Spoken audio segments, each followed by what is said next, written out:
ইতিহাস ন্যায়বিচারের প্রতিচ্ছবি নয়। একটা প্রশ্নের উত্তর ঠিকঠাক জানতে পারলেই কৃষি বিপ্লবের পর থেকে বর্তমানকাল পর্যন্ত মানবজাতির ইতিহাস মোটামুটিভাবে বোঝা সম্ভব। সেটা হল, জিনগতভাবে মানুষ একসাথে মিলেমিশে থাকার জন্য উপযুক্ত না হলেও কিভাবে তারা এত বড় বড় গোষ্ঠী বা সংগঠন গঠন করে বসবাস করতে শিখল। এ প্রশ্নের সোজাসাপটা উত্তর হল, মানুষ নানারকম কাল্পনিক ধারণা তৈরি করতে পারে এবং সবাই মিলে তা বিশ্বাসও করতে পারে। পাশাপাশি মানুষ তার অভিজ্ঞতাকে লিখিত রূপে সংরক্ষণ করতে পারে। এই দুই রকম ক্ষমতা জিনগত সীমাবদ্ধতা কাটিয়ে মানুষকে বড় বড় গোষ্ঠী বা সংগঠন তৈরি করার ক্ষেত্রে দারুণভাবে সহায়তা করেছে। যদিও অনেকেই এইসব বড় আকারের দল বা গোষ্ঠীর উপযোগিতা নিয়ে সন্দিহান। প্রথম কারণ, মানুষের বিশ্বাসের ভিত্তিতে গড়ে ওঠা এসব গোষ্ঠী বা সংগঠন ন্যায়বিচার বা সমতার ভিত্তিতে গড়ে ওঠেনি। দ্বিতীয়ত, নানা মানুষের নানারকম কাল্পনিক বাস্তবতায় বিশ্বাস মানুষকে ভিন্ন ভিন্ন দলে বিভক্ত করে ফেলেছে এবং বেশিরভাগ ক্ষেত্রেই সমাজে তৈরি হয়েছে নানারকম স্তরবিন্যাস। উপরের স্তরের লোকেরা সবসময় সুযোগ, সুবিধা এবং ক্ষমতা ভোগ করে এসেছে, অপরদিকে নিচের স্তরে বসবাসকারী মানুষেরা হয়েছে বৈষম্য ও বঞ্চনার শিকার। উদাহরণ হিসেবে রাজা হামুরাবির প্রণয়ন করা আইনের কথা বলা যেতে পারে। এই আইন অনুযায়ী সমাজের মানুষদের 3 শ্রেণীতে ভাগ করা হয়েছিল: অভিজাত শ্রেণী, সাধারণ নাগরিক এবং দাস। অভিজাত শ্রেণীর মানুষেরা ইচ্ছামতো সব ধরনের সামাজিক সুযোগ সুবিধা ভোগ করতে পারত। তাদের ভোগবিলাসের পর যা বাকি থাকত তা বরাদ্দ হতো সাধারণ নাগরিকদের জন্য। দাসদের জন্য প্রায় কিছুই অবশিষ্ট থাকতো না, উপরন্তু কোনো কিছু নিয়ে অভিযোগ করলে তাদের কপালে যুক্ত নির্যাতন। 1776 সালে সব মানুষের সমতার অঙ্গীকার নিয়ে আমেরিকার যাত্রা শুরু হলেও আমেরিকানদের সমাজের বাস্তবতা তাদের মাঝেও একটা স্তরবিন্যাসের সূচনা করে। এই স্তরবিন্যাসের সুবিধা পায় পুরুষ আর বঞ্চিত হয় নারী। শ্রেণীবিভেদ তৈরি হয় সাদা, কালো আর আদিবাসী আমেরিকানদের মাঝে।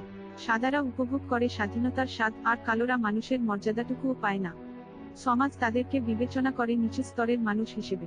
সে কারণে সব মানুষের সমান অধিকার, এই ধারণাটি কালোদের জন্য প্রযোজ্য হয়নি। যারা আমেরিকার স্বাধীনতার ঘোষণাপত্রে স্বাক্ষর করেছিলেন তাদের অনেকেই ছিলেন দাসমালিক।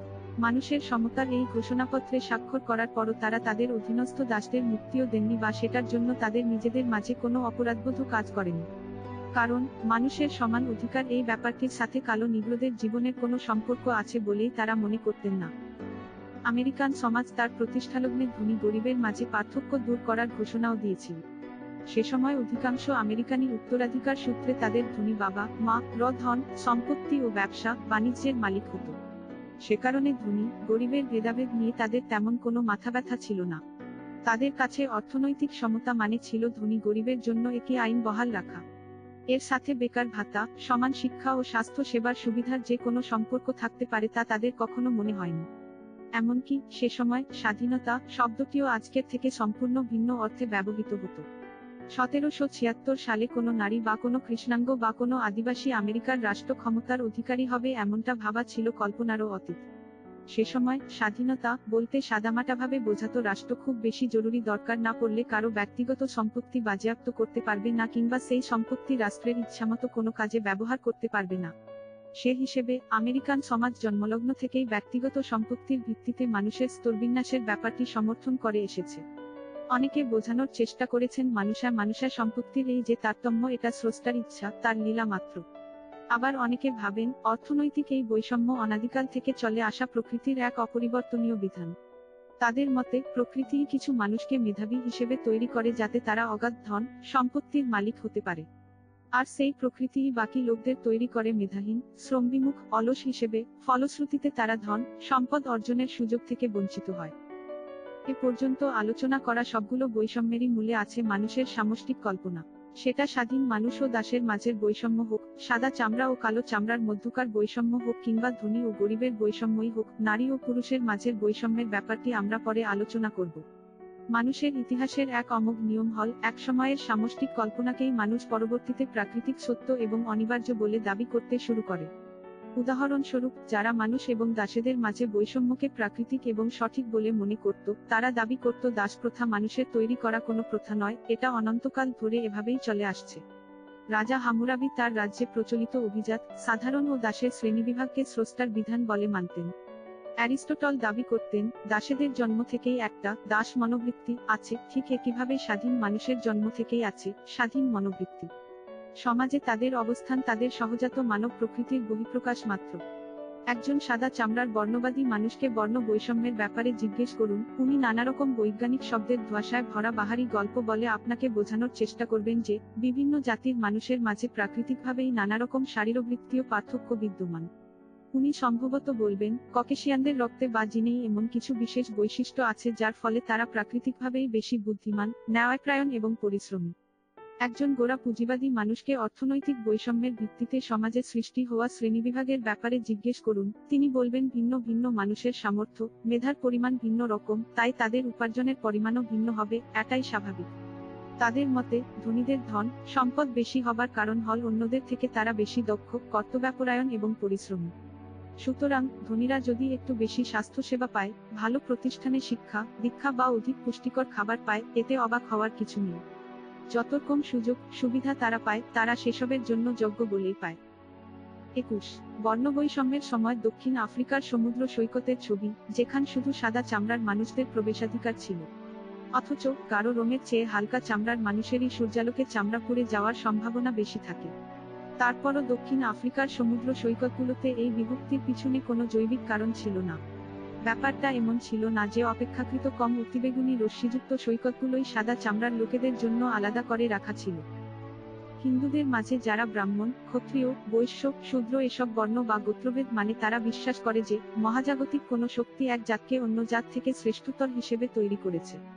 হিন্দুদের একটি জনপ্রিয় সৃষ্টিতত্ত্ব থেকে জানা যায়, পুরুষ নামক একটি অনাদি সত্তা থেকে এই পৃথিবী এবং সকল জীবের সৃষ্টি।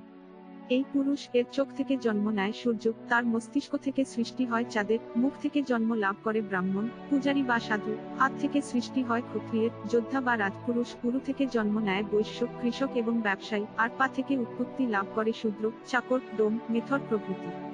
এই ব্যাখ্যা যদি কেউ মেনে নেয় তাহলে তার কাছে সমাজে ব্রাহ্মণ ও শূদ্রের সামাজিক অবস্থানের পার্থক্যটা চাঁদ আর সূর্যের মধ্যকার পার্থক্যের মতো প্রাকৃতিক বা চিরন্তন মনে হবে।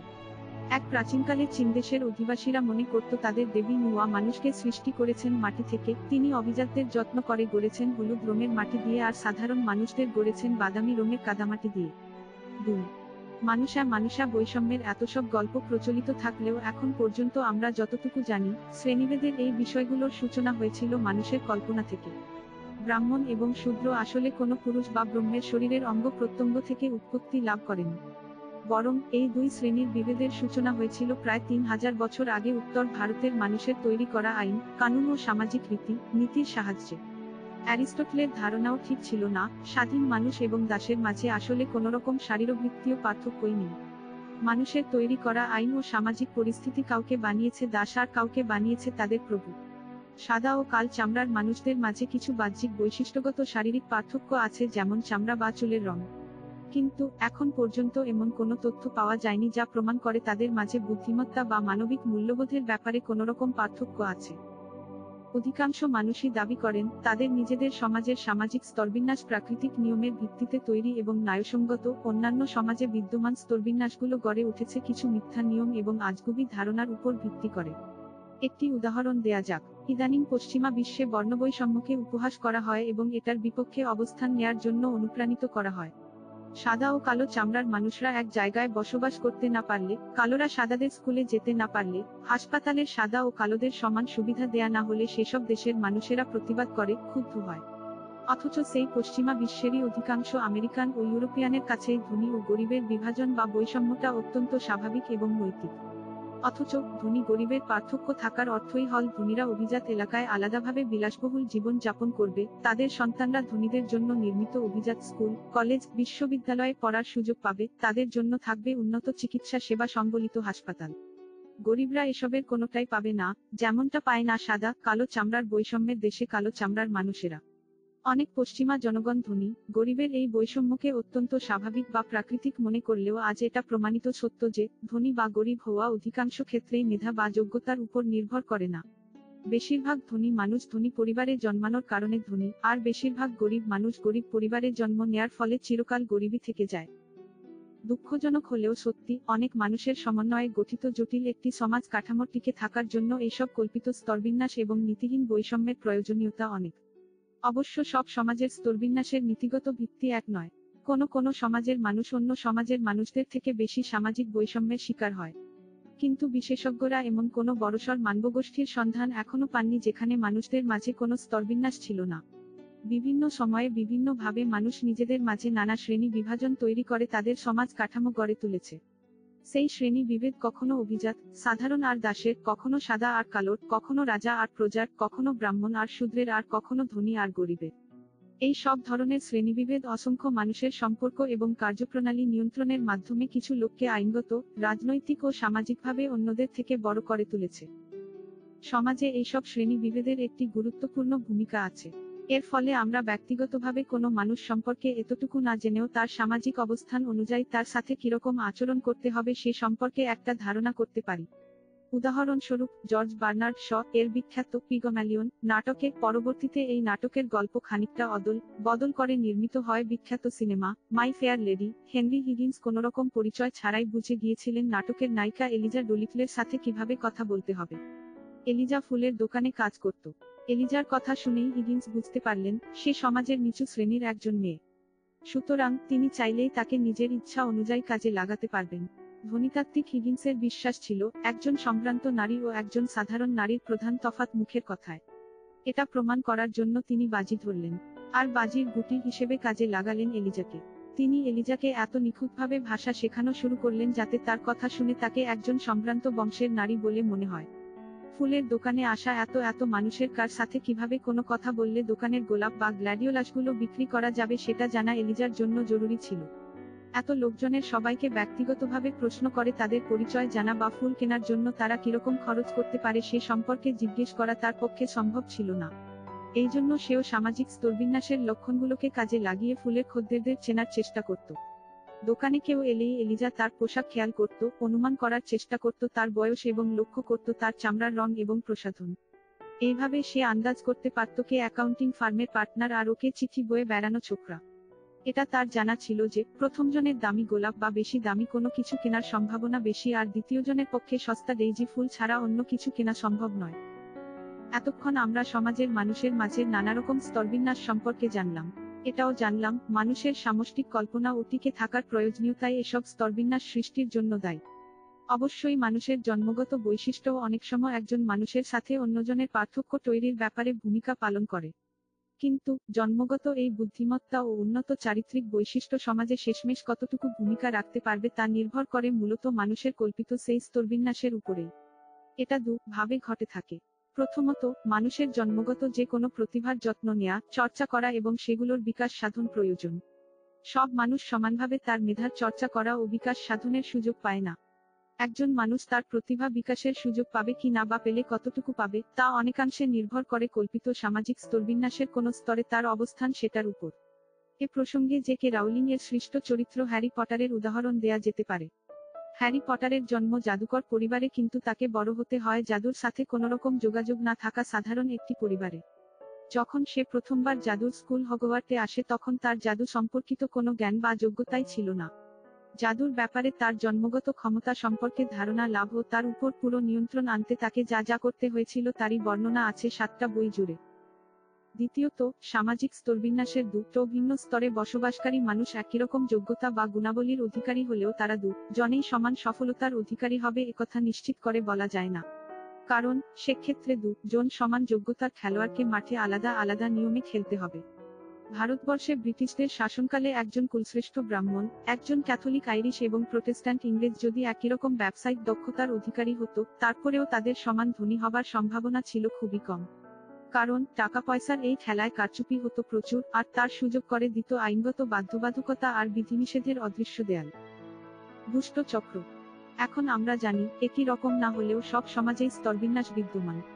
কিন্তু বিভিন্ন সমাজের স্তরবিন্যাসের মাঝে এই যে পার্থক্য, তার কারণ কি?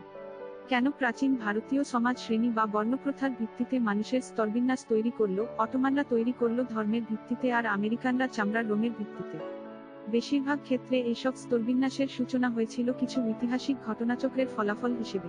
তারপর বছরের পর বছর ধরে সংশোধন আর পরিমার্জনের মাধ্যমে একসময় সেই সব স্তরবিন্যাসগুলো চিরস্থায়ী রূপ লাভ করে।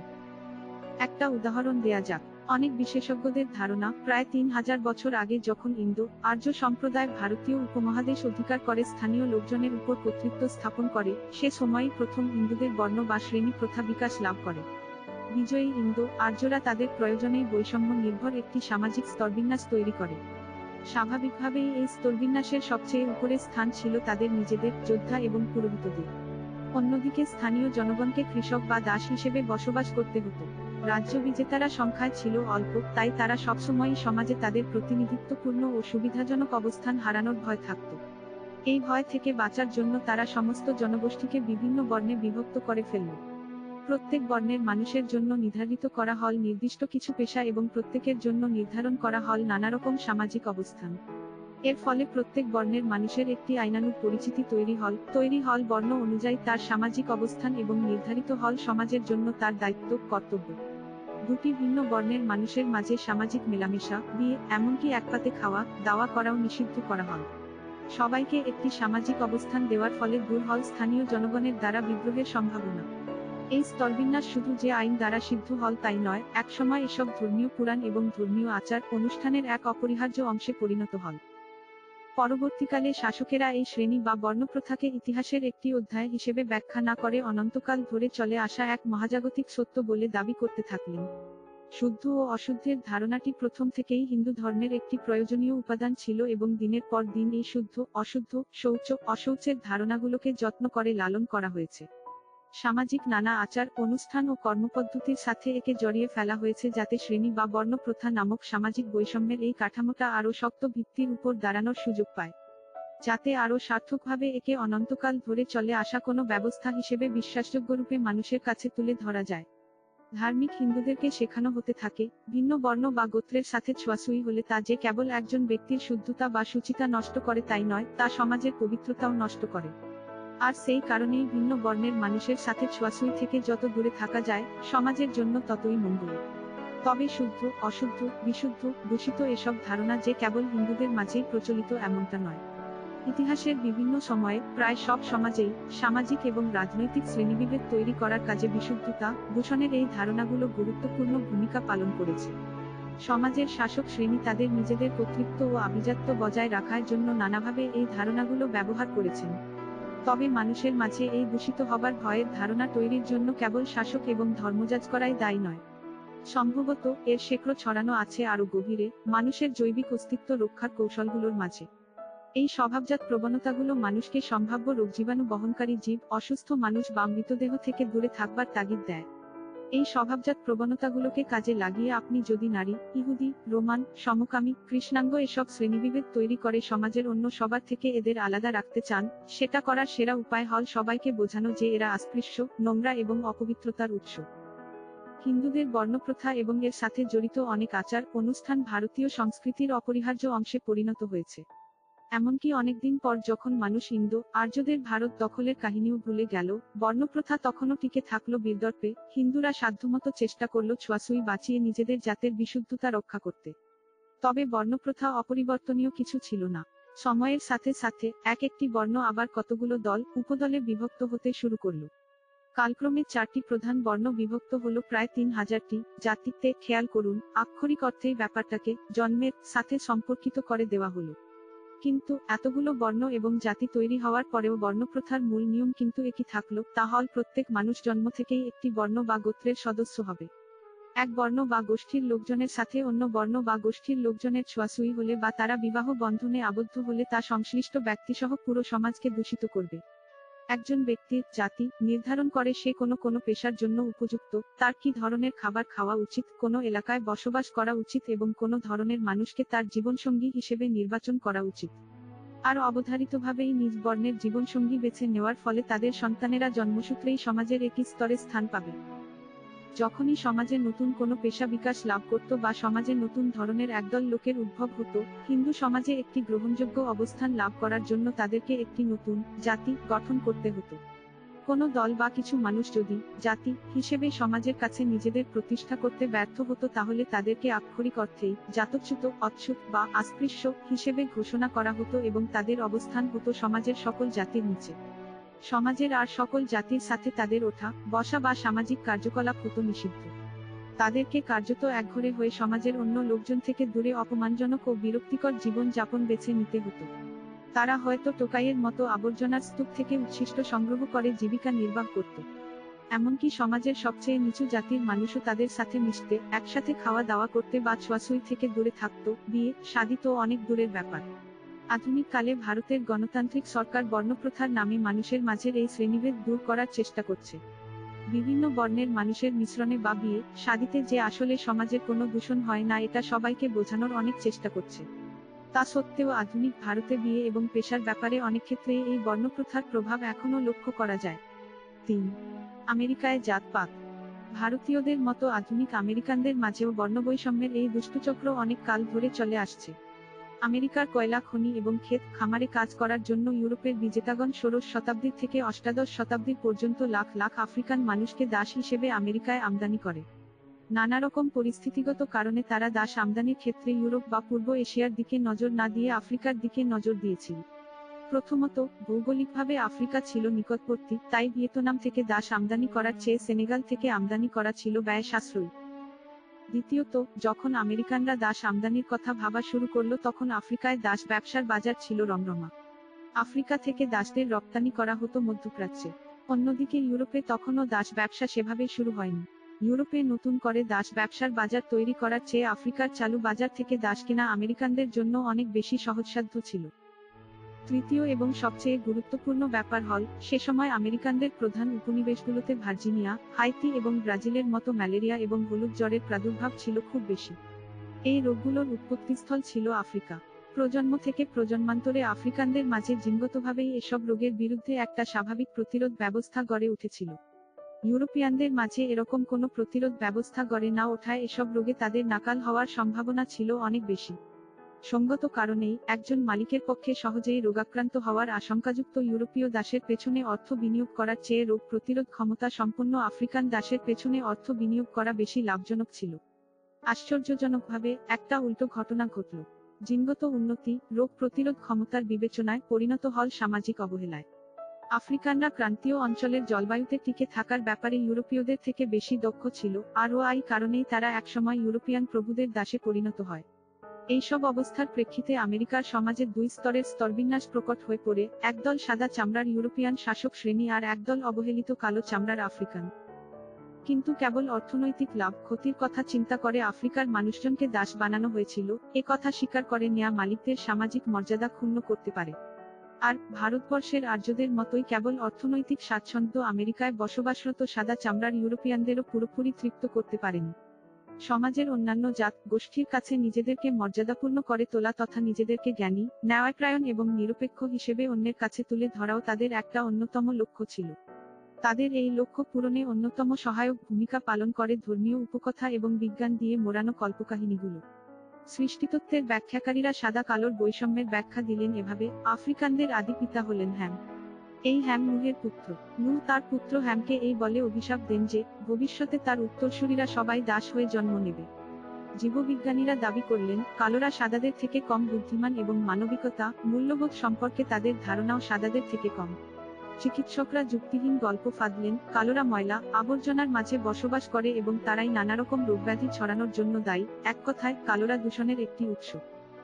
সময়ের সাথে সাথে সাদা কালোর বিভেদের এইসব গল্পগাথা, উপকথাগুলো পশ্চিমা সংস্কৃতির শিরা উপশিরায় ছড়িয়ে পড়ে।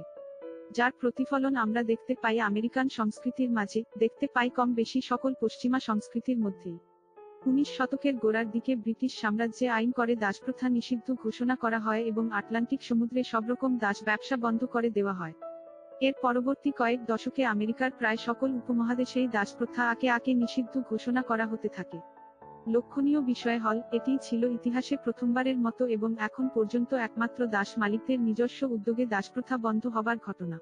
কিন্তু দাসদেরকে মুক্ত করা হলেও দাসপ্রথাকে সমাজে যুক্তিসঙ্গত হিসেবে প্রতিষ্ঠা করার জন্য সমাজে যে গল্প, উপকথা, মতামত চালু হয়েছিল সেগুলো একরকম বহাল তবিয়তেই টিকে থাকল। সমাজে বর্ণবৈষম্যমূলক নানা আইন ও সামাজিক প্রথার মাধ্যমে ভিন্ন বর্ণের মানুষকে আলাদা আলাদা করে রাখা হল। আর ভিন্ন বর্ণের মানুষকে আলাদা আলাদা করে রাখার ফলেই সূচনা হল বৈষম্যের অন্তহীন এক দুষ্টচক্রের। উদাহরণ হিসেবে গৃহযুদ্ধোত্তর দক্ষিণ আমেরিকার কথাই ধরা যাক। 1865 সালে সংবিধানের ত্রয়োদশ সংশোধনীতে আমেরিকার সংবিধানে দাসপ্রথা নিষিদ্ধ ঘোষণা করা হয়। চতুর্দশ সংশোধনীতে বলা হয়, নাগরিকত্ব এবং আইনগত সেবা প্রদানের ক্ষেত্রে বর্ণবৈষম্যকে কখনো বিবেচনায় আনা হবে না। কিন্তু ততদিনে ২০০ বছর ধরে চলে আসা দাসপ্রথার কারণে বেশিরভাগ কালো চামড়ার মানুষরা হয়ে পড়েছে সাদাদের চেয়ে দরিদ্র এবং সাদাদের চেয়ে কম শিক্ষিত। সে কারণে 1865 সালে আলাবামায় জন্ম নেওয়া একজন কৃষ্ণাঙ্গ মানুষের শিক্ষার সুযোগ লাভ বা ভালো চাকরি পাবার সম্ভাবনা একজন শ্বেতাঙ্গ মানুষের চেয়ে অনেকটাই কম ছিল। ফলে 1880 সাল ও 1890 সালে জন্ম নেওয়া তার সন্তানেরা সেই একই সামাজিক বৈষম্য নিয়েই জীবন শুরু করেছে। কারণ তাদেরও জন্ম হয়েছে একটি অশিক্ষিত, দরিদ্র পরিবারে। পুরো ব্যাপারটা অনেকটা দারিদ্র্যের দুষ্টচক্রের মতোই। কিন্তু কেবল অর্থনৈতিক বৈষম্যই যে সাদা আর কালোদের আলাদা করে রেখেছিল এমন নয়। আলাবামায় তখন সাদা চামড়ার অনেক গরিব লোকও বাস করত। গরিব হবার কারণে তাদের অনেক জ্ঞাতিভাই সাদা চামড়ার ধনী মানুষদের সমান সুযোগ সুবিধা থেকে তারা বঞ্চিত ছিল। অর্থাৎ তাদের অর্থনৈতিক অবস্থা ছিল কাল চামড়ার মানুষজনের মতোই। কিন্তু সাদা চামড়ার মানুষ হবার কারণে তারা কালোদের সাথে এক ধরনের সামাজিক দূরত্ব বজায় রেখে চলত। শিল্প বিপ্লবের পর নানা দেশের, নানা বর্ণ, গোত্রের মানুষ আমেরিকায় বসতি স্থানান্তর করতে শুরু করে। আমেরিকান সমাজে ও অর্থনীতিতে গতিশীলতার সূচনা হয়। যে কোনো বর্ণ বা গোত্রের লোক, ধনী বা গরিব মানুষ অর্থনৈতিকভাবে সচ্ছল বা সম্পদশালী হওয়ার সুযোগ লাভ করে। কিন্তু এসবের পরেও সমাজে বিভিন্ন বর্ণের মাঝে স্তরবিন্যাসের ব্যাপারটি থেকেই যায়। যদি কেবল অর্থনৈতিক কারণেই এই বৈষম্যের জন্য দায়ী হতো, তাহলে আমেরিকান সমাজে বিভিন্ন বর্ণের মানুষের মাঝের এই বিভেদ টিকে থাকার কথা না। আর কোনোভাবে হোক না হোক কেবলমাত্র সাদা, কালো চামড়ার মানুষের মাঝে বিয়ে শাদীর মাধ্যমেই এই বিভেদ লুপ্ত হয়ে যাবার কথা ছিল। কিন্তু বাস্তবে সেটা হয়নি। 1865 সালের মাঝেই সাদারা তো বটেই, এমনকি কালোদের অনেকেই নিজে থেকেই একরকম স্বীকার করে নেন যে জন্মগতভাবেই কালোরা সাদাদের থেকে একটু কম বুদ্ধিমান, বেশি সহিংস, যৌনতার ব্যাপারে অধিকতর স্বেচ্ছাচারী, অলস এবং ব্যক্তিগত পরিষ্কার পরিচ্ছন্নতার ব্যাপারে কম মনোযোগী। এসব কারণে তারা নৃশংসতা, চুরি, ডাকাতি, ধর্ষণ এবং রোগ ব্যাধির বাহক হিসেবে কাজ করে। এক কথায় তারা সমাজের সবরকম দূষণের উৎস। 1895 সালে আলাবামার একজন কালো চামড়ার মানুষ যথাযথ শিক্ষা লাভ করে ব্যাংকের একটি সম্মানজনক পদে চাকরির জন্য আবেদন করলে তাকে চাকরি পাবার জন্য একজন সাদা চামড়ার চাকরিপ্রার্থীর তুলনায় অনেক বেশি প্রতিকূলতার সম্মুখীন হতে হতো। কালোরা অবিশ্বস্ত, অলস, কম বুদ্ধিমান। কালোদের নিয়ে সমাজে প্রচলিত এই সাধারণ ধারণাগুলোই এইসব প্রতিকূলতা তৈরিতে প্রভাবকের ভূমিকা পালন করত।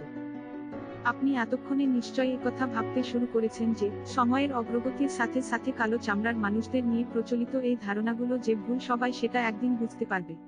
কালো চামড়ার মানুষগুলোও তাদের কাজের মাধ্যমে প্রমাণ করে দিতে পারবে যে তারাও সাদাদের সমান দক্ষ, আইনের প্রতি শ্রদ্ধাশীল এবং পরিষ্কার পরিচ্ছন্ন। কিন্তু বাস্তবে এর উল্টোটা ঘটেছে। সময়ের সাথে সাথে সাদা কালোর তফাৎ নিয়ে এইসব ধারণা, এইসব কাহিনী আরো গভীরভাবে মানুষের মনস্তত্ত্বে জায়গা দখল করে নিয়েছে। যেহেতু সব চাকরির সব বড় বড় পদ সাদাদের দখলে, মানুষ ভাবতে শুরু করেছে কালো চামড়ার মানুষদের যোগ্যতা আসলেই কম। একজন সাদা চামড়ার মানুষের খুব প্রচলিত যুক্তিটি এরকম: বাস্তব দুনিয়ার দিকে তাকান। কালোরা কয়েক প্রজন্ম আগে মুক্তি পেয়েছে দাসপ্রথা থেকে, লাভ করেছে স্বাধীনতা। কিন্তু এতদিনেও সমাজে কালো চামড়ার প্রফেসর, আইনজীবী, ডাক্তার, ব্যাংকের বড় কর্মকর্তা প্রায় নাই বললেই চলে। কালো চামড়ার মানুষগুলো যে আসলেই বিদ্যা বুদ্ধিতে খাটো এবং একেবারেই অলস প্রকৃতির, এটা প্রমাণের জন্য এই সময়টা কি যথেষ্ট নয়? দিনের পর দিন কালো চামড়ার মানুষরা আটকে গেছে এই দুশ্চক্রে। যেহেতু সমাজ কালো চামড়ার মানুষদের কম বুদ্ধিমান, অলস, অকর্মণ্য ভাবে, সে কারণে সাধারণত তাদের বড় বড় চাকরি বাকরিতে সুযোগ দেয়া হয় না। আবার সামাজিক প্রতিষ্ঠানগুলোর দিকে তাকালে যেহেতু সবাই দেখে বড় বড় পদে সব সাদা চামড়ার মানুষ, তাদের মনে এই কথা আরো স্থায়ী আসন গেড়ে বসে যে কালোরা আসলেই অকর্মণ্য, অলস, দূষণের উৎস। এখানেই এই দুষ্টচক্রের শেষ নয়। সমাজে কালোদের সম্পর্কে নেতিবাচক ধারণার পাহাড় জমতে জমতে একসময় তা জন্ম দিয়েছে বর্ণবাদী সামাজিক আইনের। এইসব আইনকে যুক্তরাষ্ট্রের দক্ষিণাঞ্চলে জিম ক্রো আইন, জিম ক্রো ল বলেও ডাকা হয়। এইসব সামাজিক আইন ও রীতিনীতি গড়ে ওঠে বর্ণগত বিশুদ্ধতা বজায় রাখার উদ্দেশ্যে। কালোদের নির্বাচনে ভোট দেয়া বারণ, সাদাদের স্কুলে পড়া বারণ, সাদাদের রেস্টুরেন্টে খাওয়া বারণ, সাদাদের হোটেলে রাত্রিযাপন বারণ। এত সব বিধিনিষেধের পেছনে সাদাদের যুক্তি একটাই: কালোরা নোংরা, অলস, দুশ্চরিত্র, বোকার হদ্দ, আটকুরে এবং অভিশপ্ত। সুতরাং সাদা চামড়ার মানুষদেরকে কালোদের থেকে আগলে রাখা উচিত, দূরে রাখা উচিত। সাদারা কালোদের সাথে এক রেস্তোরাঁয় খেতে চাইতো না বা এক হোটেলে রাত্রিযাপন করতে চাইতো না, পাছে কালোদের থেকে তাদের মাঝে রোগবালাই ঢুকে পড়ে। অসৎ সঙ্গ এবং সহিংসতা ভয়ে সাদারা চাইতো না তাদের কোনো সন্তান কালোদের স্কুলে পড়াশোনা করুক। কালোরা যেহেতু অজ্ঞ এবং তাদের মাঝে ন্যায়নীতির বালাই নেই, সাদারা চাইতো না কালোরা নির্বাচনে অংশ নিক। বিজ্ঞান কালোদের সম্পর্কে এইসব ভীতিকর ধারণার ভিত পোক্ত করেছিল এবং প্রমাণ করেছিল কালোরা অপেক্ষাকৃত কম বুদ্ধিমান। তাদের রোগব্যাধিতে আক্রান্ত হওয়ার সম্ভাবনা বেশি এবং তাদের মাঝে নানারকম অপরাধে লিপ্ত হওয়ার ঘটনা বেশি ঘটে। এই গবেষণাগুলো একটা বিষয় আমলে আনেনি, সেটা হল গবেষণায় দেখানো সংখ্যাগুলো কালোদের প্রতি সাদাদের দীর্ঘদিনের বৈষম্যমূলক আচরণের পরিণতি মাত্র। 20 শতকের মাঝামাঝি সময়ের মধ্যে এককালের যৌথ কনফেডারেট রাষ্ট্রগুলোতে বর্ণবাদের ভিত্তিতে তৈরি হওয়া বৈষম্যগুলো সামাজিক ও রাষ্ট্রীয় আইনের অংশ হয়ে পড়লে অবস্থার আরও অবনতি ঘটে। 1958 সালে ক্লিনন কিং নামের একজন কালো চামড়ার মানুষকে মিসিসিপি বিশ্ববিদ্যালয়ে ভর্তির আবেদন করার জন্য জোরপূর্বক মানসিক হাসপাতালে পাঠানো হয়। আদালত এই রায় দেয় যে কোনো সুস্থ মস্তিষ্কের কালো চামড়ার মানুষের পক্ষে মিসিসিপি বিশ্ববিদ্যালয়ে পড়াশোনা করার কথা কল্পনা করাই সম্ভব না। সুতরাং আসামি অবশ্যই মানসিক বিকারগ্রস্ত এবং মানসিক হাসপাতালই তার আসল ঠিকানা হওয়া উচিত। দুষ্চক্র যেভাবে একটি দৈব ঐতিহাসিক ঘটনা একটি রক্ষণশীল সমাজ ব্যবস্থার জন্ম দেয়। এই সময় দক্ষিণের বসবাসরত আমেরিকানদের কাছে, এমনকি উত্তর আমেরিকার অনেকের কাছেও কালো চামড়ার ছেলেদের সাথে সাদা চামড়ার মেয়ের বিয়ে বা যৌন সম্পর্ক স্থাপন ছিল সবচেয়ে গর্হিত কাজ। সাদা ও কালো মানুষদের মাঝে যে কোনো ধরনের যৌন সম্পর্ক স্থাপনের বিষয়টি ছিল সবচেয়ে নিষিদ্ধ কাজ। যে কেউ এই কাজ করলে বা কারো মাঝে এরকম কিছু করার সম্ভাবনা দেখা দিলে তাকে তাৎক্ষণিকভাবে ঝুলিয়ে মৃত্যুদণ্ডের মতো কঠিন শাস্তি দেয়া হতো। সাদাদের একটি গোপন উগ্রবাদী সংগঠন কু ক্লাক্স ক্ল্যান এরকম অনেকগুলো হত্যাকাণ্ড চালিয়েছিল। এদের নৃশংসতার কাছে হিন্দু সমাজের বর্ণপ্রথা লঙ্ঘনের শাস্তি রীতিমতো নগণ্য। সময়ের সাথে সাথে এই বর্ণবাদ সংস্কৃতির নানা স্তরে আরও বেশি করে ছড়িয়ে পড়তে থাকে। সাদাদের সৌন্দর্যের আদর্শই আমেরিকানদের চোখে আদর্শ সৌন্দর্যের মাপকাঠি হয়ে ওঠে। সাদাদের দেহ বৈশিষ্ট্য যেমন সাদা চামড়া, সোনালী সোজা চুল, একটু উপরের দিকে বাঁকানো নাক, এগুলোকেই সুন্দর হিসেবে সংজ্ঞায়িত করা হতে থাকে। অন্যদিকে কালো চামড়া, কোকড়া চুল, ভোঁতা নাকের মতো কালোদের সাধারণ বৈশিষ্ট্যগুলোকে কুৎসিত হিসেবে সংজ্ঞায়িত করা হতে থাকে। বর্ণবৈষম্যকে ভিত্তি করে সৌন্দর্যের মতো এরকম সর্বজনীন বিষয়ের ধারণা বিকশিত হওয়ার ফলে নিজের অজান্তেই বর্ণভিত্তিক স্তরবিন্যাস আমাদের চেতনার আরও গভীরে গিয়ে শিকড় বিস্তার করে। সাদা কালো চামড়ার বৈষম্যের মতো স্তরবিন্যাসের দুষ্চক্রগুলো চলতে পারে শতাব্দীর পর শতাব্দীর, কোনো দুষ্টচক্রের প্রভাব টিকে থাকে হাজার হাজার বছর। অথচ এসবের সূচনা হয় সাধারণত ইতিহাসে ঘটে যাওয়া আকস্মিক কোনো ঘটনা, কোনো বিশেষ পরিস্থিতি বা তাৎক্ষণিক কোনো প্রয়োজন থেকে।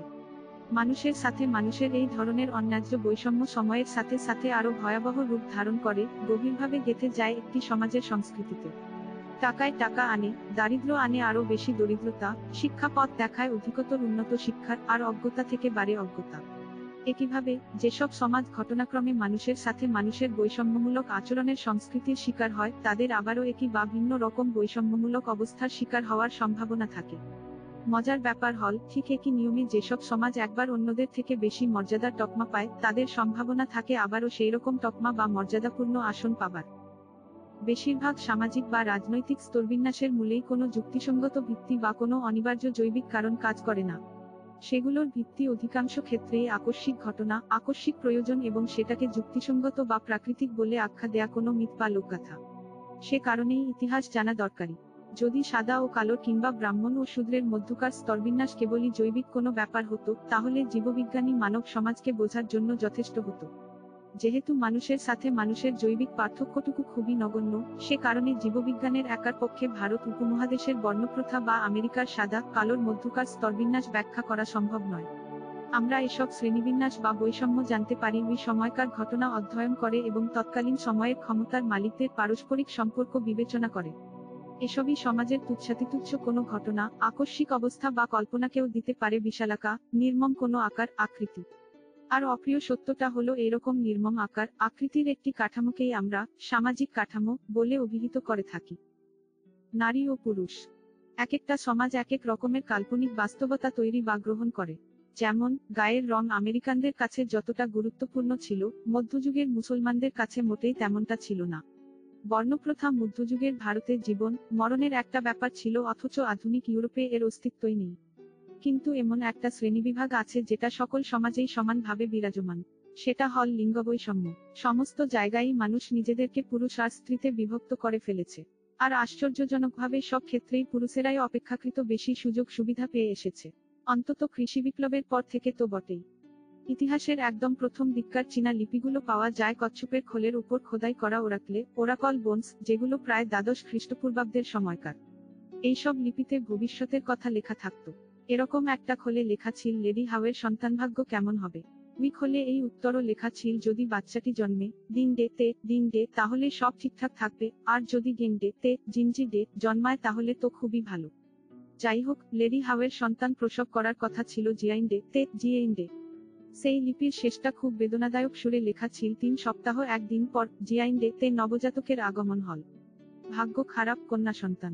এই ঘটনার প্রায় 3000 বছর পরও যখন চীনের সমাজতান্ত্রিক সরকার ব্যবস্থা বড়জোর একটি শিশু নেওয়ার আইন পাশ করল, তখনও চীনা পরিবারগুলো কন্যা শিশু জন্মানোকে একটা খারাপ ভাগ্য বলেই মনে করত। পিতামাতারা প্রায় কন্যা শিশুকে ত্যায্য করত কিংবা হত্যা করত যাতে তারা ছেলে শিশু নেয়ার জন্য আরেকটি সুযোগ পায়। অনেক সমাজেই নারী হল পুরুষের সম্পত্তির অংশ, বিশেষ করে বলতে গেলে বাবা, স্বামী কিংবা ভাইয়ের সম্পত্তির অংশ। এমনকি অনেক আইনি ব্যবস্থায় ধর্ষণকে সম্পদের উপর অনধিকার হস্তক্ষেপ হিসেবে বিবেচনা করা হয়। তার মানে হল অপরাধের শিকার সেই নারী নয় যাকে ধর্ষণ করা হয়েছে, বরং সেই পুরুষ যে ওই নারীর মালিক। এই কারণেই ওইসব আইনি ব্যবস্থায় এই অপরাধের শাস্তি ছিল আর্থিক ক্ষতিপূরণের মাধ্যমে সম্পত্তি হস্তান্তর।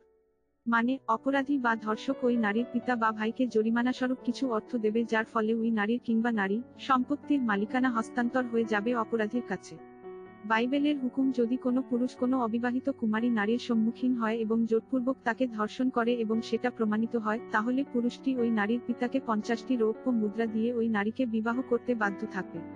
ওই নারীই হবে তার স্ত্রী। ডিউটারোনমি রাত 10:28 - 9। প্রাচীন হিব্রুরাও এটাকে একটা যুক্তিযুক্ত ব্যবস্থা বলেই মনে করত। আর যে নারী কোনো পুরুষের অধীনস্থ নয়, তাকে ধর্ষণ করা কোনো রকম অন্যায় বলেই মনে করা হতো না। ঠিক যেমন ব্যস্ত রাস্তায় পড়ে থাকা মুদ্রা পকেট ভরে ফেলাটা চুরি নয়। এছাড়া একজন স্বামী যদি তার স্ত্রীকে ধর্ষণ করে সেটাকেও কোনোভাবেই অপরাধ হিসেবে গণ্য করা হতো না। এমনকি একজন স্বামী যে তার স্ত্রীকে ধর্ষণ করতে পারে এই ধারণাটাই অবান্তর ছিল।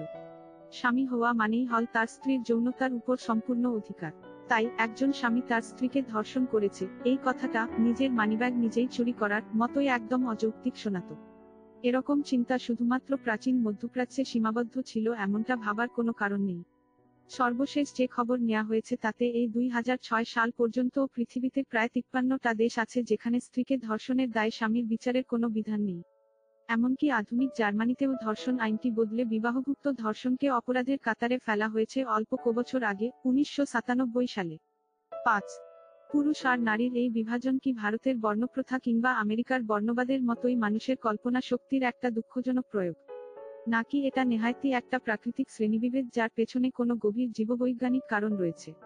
আর যদি এটা প্রাকৃতিক শ্রেণীবিভাগই হয়ে থাকে তাহলেও এই পুরুষের বেশি সুবিধা ভোগের জীববৈজ্ঞানিক ব্যাখ্যা কি? নারী পুরুষের ক্ষেত্রে কিছু কিছু সাংস্কৃতিক, আইনগত আর রাজনৈতিক বৈষম্য আসলে তাদের মধ্যকার জৈবিক পার্থক্যটাকেই প্রকাশিত করে। সন্তান জন্মদান, লালন পালন সবসময় নারীর কাজ, কারণ পুরুষের তো আর গর্ভাশয় নেই। এই জিনিসটাকে প্রতিষ্ঠা করার জন্য সমস্ত সমাজ ব্যবস্থায় একটার উপর আরেকটা সাংস্কৃতিক কিংবা কাল্পনিক তত্ত্ব দাঁড় করিয়েছে যার সাথে জীববিজ্ঞানের তেমন কোনো সম্পর্ক নেই। পুরুষত্ব এবং নারীত্ব নিয়ে সমাজগুলো নানান রকম সংজ্ঞায়ন, কর্তব্য অর্পণ করে চলেছে যার বেশিরভাগের সাথেই জীববিজ্ঞানের ন্যূনতম সম্পর্ক অনুপস্থিত। উদাহরণস্বরূপ, খ্রিস্টপূর্ব 5ম শতাব্দীর গণতান্ত্রিক গ্রিসে গর্ভধারণ করতে পারে এমন একজন মানুষের কোনো স্বাধীন আইনগত অস্তিত্ব ছিল না। আইনসভায় অংশগ্রহণ কিংবা বিচারক হওয়াও তার জন্য ছিল নিষিদ্ধ। অল্প কিছু ব্যতিক্রম বাদে সে সময় নারীরা মানসম্মত শিক্ষা লাভের সুযোগ থেকে ছিল বঞ্চিত। বাণিজ্যিক কর্মকাণ্ড কিংবা দর্শন চর্চার অধিকারও ছিল না তাদের। অ্যাথেন্সের কোনো রাজনৈতিক নেতা, বিখ্যাত দার্শনিক, শিল্পী কিংবা ব্যবসায়ী কারোরই গর্ভাশয় ছিল না। গর্ভাশয় থাকাটা কি একজন মানুষকে এই সমস্ত পেশায় কাজ করার জন্য জৈবিকভাবে অনুপযুক্ত করে ফেলে? অন্তত তখনকার সেই প্রাচীন অ্যাথেন্সবাসীদের তাই ধারণা ছিল। এখনকার অ্যাথেন্সবাসীরা অবশ্য তা মানে না। আজকের এথেন্সে নারীরা ভোট দেয়, সরকারি অফিসে কাজ করে, বক্তৃতা দেয়, অলংকার থেকে শুরু করে দালানকোঠা পর্যন্ত সবকিছুরই নকশা করে, সফটওয়্যার তৈরি করে আর বিশ্ববিদ্যালয়ে পড়তে যায়। তাদের গর্ভাশয় কোনো অবস্থাতেই এই সমস্ত কাজ করার জন্য বাধার সৃষ্টি করে না। এটা ঠিক যে রাজনীতি আর ব্যবসা বাণিজ্যে নারীদের উপস্থিতি এখনো বেশ কম। গ্রিসের আইনসভার শতকরা মাত্র 12 ভাগ নারী সদস্য। তবে নারীদের রাজনীতিতে অংশগ্রহণ করতে কোনো আইনগত বাধা নেই। কোনো সরকারি দপ্তরে একজন নারী কাজ করছেন, আজকের গ্রিসে এমন দৃশ্য কারো কাছেই অস্বাভাবিক মনে হবে না। গ্রিসের অনেক আধুনিক মানুষও মনে করে যে পুরুষ হওয়ার মূল কথাই হল শুধুমাত্র নারীর প্রতি আকর্ষণ অনুভব করা এবং শুধুমাত্র ওই বিপরীত লিঙ্গের সাথেই যৌন সম্পর্কে অংশগ্রহণ করা। এই দৃষ্টিভঙ্গিটা যে তারা তাদের সংস্কৃতির প্রভাবে পেয়েছে তা নয়, বরং তারা মনে করে এটাই প্রাকৃতিক নিয়ম। বিপরীত লিঙ্গের মধ্যে যৌন আকর্ষণটা হল স্বাভাবিক আর একই লিঙ্গের মধ্যে যৌন আকর্ষণ অস্বাভাবিক। যদিও সত্য কথা হল, একজন পুরুষ আরেকজন পুরুষের প্রতি যৌন আকাঙ্ক্ষা অনুভব করলে সেটা প্রকৃতিমাতা কিন্তু মোটেই খারাপ ভাবে দেখে না। নির্দিষ্ট সংস্কৃতিতে বেড়ে ওঠা একজন মানবমাতাই বরং রেগে যায় যদি সে আবিষ্কার করে তার ছেলের সাথে পাশের বাড়ির ছেলেটার কিছু একটা হচ্ছে। অন্যদিকে, বেশ উল্লেখযোগ্য সংখ্যক মানব সংস্কৃতিই সমকামিতাকে শুধু যে স্বাভাবিকভাবে দেখছে তাই নয়, বরং সেটাকে সামাজিকভাবে গঠনমূলকও মনে করে। প্রাচীন গ্রিস ছিল এর মধ্যে সবচেয়ে উল্লেখযোগ্য উদাহরণ। ইলিয়াডে কিন্তু আমরা এরকম দেখতে পাই না যে ছেলে অ্যাকিলিসের সাথে পেট্রোক্লাসের সম্পর্ক নিয়ে মা থেটিস কোনো আপত্তি জানাচ্ছে। ওদিকে, মেসিডনের রানী অলিম্পিয়াস খুব পরিচিত ছিল তার জাদ্রেল মেজাজের কারণে। সে নিজে তার স্বামী রাজা ফিলিপকে হত্যা করিয়েছিল। অথচ সেই মানুষও এতটুকু খেই হারায়নি যখন তার ছেলে আলেকজান্ডার দ্য গ্রেট তার প্রেমিক হেফাসিয়নকে বাড়িতে নিয়ে এসেছিল রাতের খাবারের জন্য। কোন জিনিসটা যে আসলে জৈবিকভাবে নির্মিত আর কোনটা একদল মানুষ কিছু জীববৈজ্ঞানিক মিথ তৈরি করে জোর করে ব্যাখ্যা করার চেষ্টা করছে সেটা আমরা আলাদা করব কিভাবে? সোজা পদ্ধতি হল এই সহজ কথাটা মাথায় রাখা: প্রকৃতি উদার, সংস্কৃতি সংকীর্ণ। প্রকৃতি বৈচিত্র্যপূর্ণ সম্ভাবনার ব্যাপারে সবসময়ই অনুকূল। বরং আমাদের সংস্কৃতিই আমাদের শেখায় কিছু কিছু জিনিস ভালো আর কিছু কিছু খারাপ। কিছু কিছু সংস্কৃতি যেমন মেনে নিতে বলে যে প্রকৃতিই নারীকে সন্তান জন্মদানে সক্ষম করেছে। কিছু কিছু সংস্কৃতি আবার অগ্রাহ্য করতে বলে যে প্রকৃতিই পুরুষকে অন্য পুরুষের সাথে যৌন মিলনে আনন্দ প্রাপ্তির ক্ষমতা দিয়েছে। সংস্কৃতি অনেক সময় এভাবে সাফাই গায় যে এটা শুধু সেগুলোকেই নিষিদ্ধ করে যেগুলো অস্বাভাবিক, প্রকৃতি বিরুদ্ধ। কিন্তু জীববিজ্ঞানের দৃষ্টিভঙ্গি থেকে দেখলে বলতে হয় কোনো কিছুই প্রকৃতি বিরুদ্ধ নয়। যা কিছু সম্ভব, সংজ্ঞা অনুসারে তার সব কিছুই প্রাকৃতিক। এমন কোনো অস্বাভাবিক আচরণ থাকা সম্ভব না যেটা প্রকৃতির নিয়ম লঙ্ঘন করে। সুতরাং এর জন্য আলাদা করে কোনো কিছু নিষিদ্ধ করার দরকার পড়ে না। কোনো সমাজ, সংস্কৃতিই কিন্তু মানুষকে সালোক সংশ্লেষণের মাধ্যমে খাবার উৎপাদনে বাধা দেয়নি, নারীকে আলোর চেয়ে দ্রুত গতিতে ছুটতে বাধা দেয়নি কিংবা ঋণাত্মক চার্জের দুটো ইলেকট্রনকে একে অপরের প্রতি আকর্ষিত হতেও বাধা দেয়নি। সত্যিকার অর্থে আমাদের এই প্রাকৃতিক আর অস্বাভাবিক এর ধারণাটা এসেছে খ্রিস্টীয় দর্শন থেকে, জীববিজ্ঞান থেকে নয়। এই দর্শনে প্রাকৃতিক হল সেই সমস্ত কিছুই যা ঈশ্বর তার প্রকৃত সৃষ্টির মহাপরিকল্পনায় রেখেছিলেন। খ্রিস্টীয় দর্শনের অনুসারীরা দাবি করেন যে ঈশ্বর মানুষের শরীর তৈরি করেছেন তার প্রত্যেকটি অঙ্গের কোনো একটা উদ্দেশ্যের কথা চিন্তা করে। আমরা যদি আমাদের অঙ্গ প্রত্যঙ্গ ঈশ্বরের সেই স্বপ্নের মতো করেই ব্যবহার করি সেটাই হল প্রাকৃতিক। ঈশ্বরের সেই পরিকল্পনার থেকে আলাদা কোনো ব্যবহারই হল অস্বাভাবিক। কিন্তু বিবর্তনের তো কোনো উদ্দেশ্য নেই। অঙ্গ প্রত্যঙ্গগুলো কোনো উদ্দেশ্য নিয়ে বিবর্তিত হয়নি। আর সেগুলোর ব্যবহার চিরপরিবর্তনশীল। মানুষের শরীরের এমন কোনো অঙ্গ নেই যেটা তার কোটি কোটি বছর আগেকার একটা নকশা অনুযায়ী একই কাজ করে চলেছে। একটা অঙ্গ একটা নির্দিষ্ট কাজের জন্যই বিবর্তিত হয় ঠিক, কিন্তু একবার সেটা তৈরি হলে পরবর্তীতে নানান রকম কাজেই সেটা ব্যবহার হতে পারে। উদাহরণস্বরূপ, মুখের কথা বলতে পারি। মুখের আবির্ভাব হয়েছিল কারণ প্রথম দিককার বহুকোষী প্রাণীগুলোর শরীরের মধ্যে পুষ্টি সংগ্রহের জন্য কিছু একটার দরকার ছিল। হ্যাঁ, আমরা এখনো মুখ দিয়েই খাই, কিন্তু মুখ দিয়ে আমরা চুমুও খাই, কোথাও বলি। আমরা যদি র্যাম্বো হই, তাহলে হ্যান্ড গ্রেনেডের পিনটাও মুখ দিয়েই খুলি। এখন, যেহেতু আমাদের 6 কোটি বছর আগের যুগের মতো পূর্বপুরুষরা তাদের মুখ দিয়ে এসব কিছু করতো না, তাই বলে কি মুখের এখনকার এসব ব্যবহার সব অস্বাভাবিক হয়ে যাবে? একইভাবে, পাখনা জিনিসটাও তার ওড়াউড়ির দারুণ সব ক্ষমতা নিয়ে একবারে উদ্ভব হয়নি। বরং সেটা বিবর্তিত হয়েছে এমন কিছু অঙ্গ থেকে যেগুলোর কাজ ছিল সম্পূর্ণ ভিন্ন। একরকম তত্ত্ব মতে, পোকামাকড়ের পাখনার উদ্ভব হয়েছিল উঠতে না পারা কিছু পোকার শরীরের কিছু প্রসারিত অংশ থেকে। যেসব পোকার শরীরের কিছু আলাদা প্রসারিত জায়গা ছিল তাদের শরীরে ক্ষেত্রফলও বেশি হতো। ফলে তারা একটু বেশি সূর্যালোক পেত, যেটা দিয়ে একটু বেশি সময় উষ্ণ থাকা যেত। খুব ধীর একটা বিবর্তনের মধ্যে দিয়ে এই সূর্যালোক সংগ্রহকারী অংশটা বড় হতে লাগলো। অঙ্গের যেই আকৃতিটা পোকাটাকে একটু বেশি সূর্যালোক সংগ্রহ করতে সুবিধা দিত, একটু বেশি খোলা জায়গা আর হালকা ওজনের মাধ্যমে, সেটাই কাকতালীয়ভাবে তাকে লাফালাফির সময় একটু বাড়তি সময় শূন্যে ভাসাতে সাহায্য করল। যাদের ওই প্রসারিত অঙ্গটা একটু বড় তারা একটু বেশি দূর লাফাতে পারল। কিছু কিছু পোকা এই অঙ্গটাকে ভেসে থাকার কাজেও ব্যবহার করতে লাগলো। এভাবেই আস্তে আস্তে এটা উড়ে বেড়ানোর শক্তির যোগান দেওয়ার মতো পাখনায় পরিণত হল। সুতরাং, এখন যদি একটা মশা আপনার কানের কাছে ভো ভো করে উড়ে বেড়ায়, তাকে বরং অভিশাপ দিন অস্বাভাবিক আচরণের জন্য। কারণ সে যদি আদব কায়দা মেনে চলতো আর ঈশ্বরের দান নিয়ে সন্তুষ্ট থাকতো, তাহলে তার পাখনাগুলো শুধু সোলার প্যানেল হিসেবেই ব্যবহার করত। একই রকম ভাবে, আমাদের যৌন অঙ্গগুলোও ভিন্ন ভিন্ন ভাবে ব্যবহৃত হতে পারে। যৌন মিলনের ব্যাপারটা বিবর্তিত হয়েছিল মূলত বংশবৃদ্ধির জন্য এবং বিয়ের আগে হবু সঙ্গীর শারীরিক সক্ষমতা যাচাই করার জন্য। কিন্তু বেশিরভাগ প্রাণী এখন যৌনতার এই দুই কাজই ব্যবহার করছে অসংখ্য সামাজিক উদ্দেশ্যে, যার সাথে বংশবৃদ্ধির তেমন কোনো সম্পর্ক নেই। উদাহরণস্বরূপ, শিম্পাঞ্জি যৌনতাকে ব্যবহার করে রাজনৈতিক জোট তৈরি করার জন্য, পারস্পরিক দ্বন্দ্ব দূর করে আরও আন্তরিক সম্পর্ক গড়ে তোলার জন্য। এটাও কি তাহলে অস্বাভাবিক, প্রকৃতি বিরুদ্ধ? নারী, পুরুষ এবং নারীত্ব, পুরুষত্ব। প্রাকৃতিকভাবে নারীর দায়িত্ব হলো শুধু সন্তান জন্ম দেয়া, সমকামিতা প্রকৃতিবিরুদ্ধ এসব ধারণা নিয়ে তর্ক করারও তেমন কোনো মানে হয় না। পুরুষত্ব কিংবা নারীত্বের ধারণাটা প্রতিষ্ঠা করে যেসব আইনকানুন কিংবা রীতিনীতি, সেসব প্রকৃতপক্ষে মানুষের কল্পনাশক্তিরই বহিঃপ্রকাশ, জৈবিক বাস্তবতা নয়। জৈবিকভাবে, মানুষ স্ত্রী ও পুরুষ লিঙ্গে বিভক্ত। একজন পুরুষ হোমো সেপিয়েন্স হল সেই মানুষ যার একটা এক্স আর ও একটা ওয়াই ক্রোমোজোম আছে। আর একজন নারী হল সে যার দুইটা এক্স ক্রোমোজোম আছে। কিন্তু আসলে পুরুষ আর নারী নামগুলো আমাদের সামাজিক বিভক্তিকেই প্রকাশ করে, জৈবিক না। যদিও বেশিরভাগ মানব সমাজেই নারী আর পুরুষ বলতে সেই জৈবিক নারী আর পুরুষ লিঙ্গকেই বোঝাতে চায়, কিন্তু ওই শব্দ দুটোর উপর নানারকম বোঝাও চাপিয়ে দেয় যেগুলোর সাথে জীববিজ্ঞানের তেমন কোনো সম্পর্ক নেই। আর যদি সম্পর্ক থেকেও থাকে সেটা বেশ দুর্বল সম্পর্ক। একজন পুরুষ মানুষ মানে একজন সেপিয়েন্স গোত্রের প্রাণী না, যার এক্সওয়াই ক্রোমোজোম আছে, অন্ডকোষ আছে আর অনেক অনেক টেস্টোস্টেরন নামক হরমোন আছে।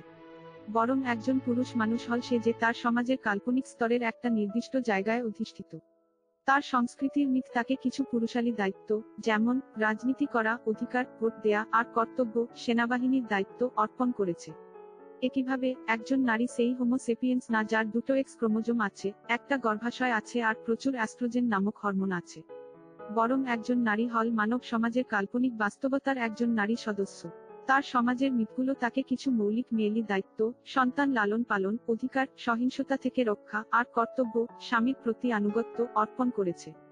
যেহেতু জীববিজ্ঞান নয়, বরং এইসব সামাজিক মিথগুলোই পুরুষ ও নারীর দায়িত্ব, কর্তব্য কিংবা অধিকারগুলো নির্ধারণ করে, সেই কারণেই পুরুষত্ব আর নারীত্বে ধারণাটাও এক সমাজ থেকে অন্য সমাজে বিপুলভাবে পরিবর্তিত হয়েছে। 22 অষ্টাদশ শতাব্দীর পুরুষত্ব ফ্রান্সের রাজা চতুর্দশ লুইয়ের একটি আনুষ্ঠানিক ছবি। ভালো করে খেয়াল করুন তার লম্বা পরচুলা, স্টোকিংস, উঁচু হিলের জুতো, নৃত্যশিল্পীর মতো দেহভঙ্গি আর একটা বিশাল তলোয়ার। এখনকার ইউরোপে এই সমস্ত বৈশিষ্ট্যগুলোই, তলোয়ার বাদে, মেয়েলিপনার পরিচায়ক। কিন্তু রাজা লুইয়ের সময়ে তিনি ছিলেন ইউরোপে পুরুষত্বের প্রতীক। স্ত্রী লিঙ্গের একজন সেপিয়েন্স জীববিজ্ঞানের শ্রেণীবিভাগ, একজন নারী সেপিয়েন্স সাংস্কৃতিক শ্রেণীবিভাগ। প্রাচীনকালের এথেন্সে, বর্তমানকালের এথেন্সে, প্রাচীনকালের এথেন্সে, বর্তমানকালের এথেন্সে এক্স এক্স ক্রোমোজোমের অধিকারী, এক্স এক্স ক্রোমোজোমের অধিকারী। ভোটাধিকার ছিল না, ভোটাধিকার আছে। জরায়ু বিদ্যমান, জরায়ু বিদ্যমান। বিচারক হতে পারতেন না, বিচারক হতে পারেন। ডিম্বাশয় বিদ্যমান, ডিম্বাশয় বিদ্যমান। সরকারি অফিসে চাকরি করতে পারতেন না, সরকারি অফিসে চাকরি করতে পারেন। কিছুটা টেস্টোস্টেরন হরমোন বিদ্যমান, কিছুটা টেস্টোস্টেরন হরমোন বিদ্যমান। কাকে বিয়ে করবেন সে বিষয়ে সিদ্ধান্ত নিতে পারতেন না, কাকে বিয়ে করবেন সে বিষয়ে সিদ্ধান্ত নিতে পারেন। প্রচুর ইস্ট্রোজেন হরমোন বিদ্যমান, প্রচুর ইস্ট্রোজেন হরমোন বিদ্যমান। মূলত শিক্ষার অধিকার থেকে বঞ্চিত ছিলেন, শিক্ষার অধিকার আছে। মাতৃদুগ্ধ উৎপাদনে সক্ষম, মাতৃদুগ্ধ উৎপাদনে সক্ষম। আইনগতভাবে বাবা কিংবা স্বামীর সম্পত্তি ছিলেন, আইনগতভাবে স্বাধীন। কোনো পরিবর্তন নেই, আমূল পরিবর্তন।